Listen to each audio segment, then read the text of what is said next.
రాజన్న సిరిసిల్ల జిల్లా వేములవాడ పట్టణంలోని 2-3 రోజులుగా కురుస్తున్న వర్షానికి బుడగజంగాల కాలనీకి అతి సమీపంలో ఉన్న కట్టు కాలువలోకి నీరు అధికంగా చేరింది.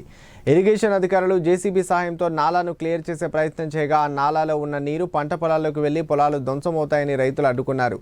దీంతో రైతులకు బుడగజంగాల కాలనీ ప్రజలకు మధ్య వాగ్వాదం చోటు చేసుకుంది. ఇరిగేషన్ ఏఈ రాజు మీడియాతో మాట్లాడుతూ రైతులకు బేడ బుడగజంగాల కాలనీ ప్రజలకు ఎలాంటి నష్టం కలగకుండా సమస్యను పరిష్కరిస్తామన్నారు. రైతులు స్థానిక ప్రజలు సహకరించాలని కోరారు.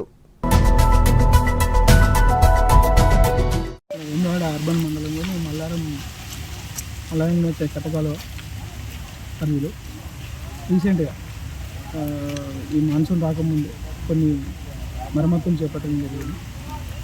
అవి మన ఈ కట్టకాలువ కొంత సిల్ట్ రిమూవల్ చేసాం కట్టకాలువ దగ్గర. అవి తర్వాత కొంత తీసాం,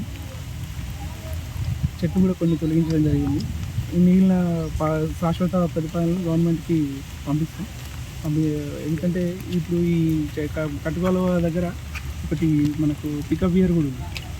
పికప్ ఇయర్ దగ్గర ఏంటంటే దీనికి అప్స్ట్రీమ్లో ఒక 6 చెరువుల నుండి వాటర్ వస్తుంది. ఆ వాటర్ అనేది మనకు ఏంటంటే ఆ పికప్ ఇయర్ దగ్గర నుండి వెళ్ళిపోవాలి. మన వేములవాడ దగ్గరికి వచ్చి మళ్ళీ మల్లారం రోడ్ నుంచి పోయి మళ్ళీ మూలవాడ కలుస్తుంది. అయితే ఇక్కడ కొంత ఆక్రమణకు గురైన ఆరోపణలు ఉన్నాయి. దానిపైన తగు విచారణ చేపట్టి ఏందో దాన్ని చూసి కంపల్సరీ దాన్ని చర్యలు తీసుకుంటాం. గవర్నమెంట్ రూల్స్ ప్రకారం ఏం చేయాలో అది చేస్తాం.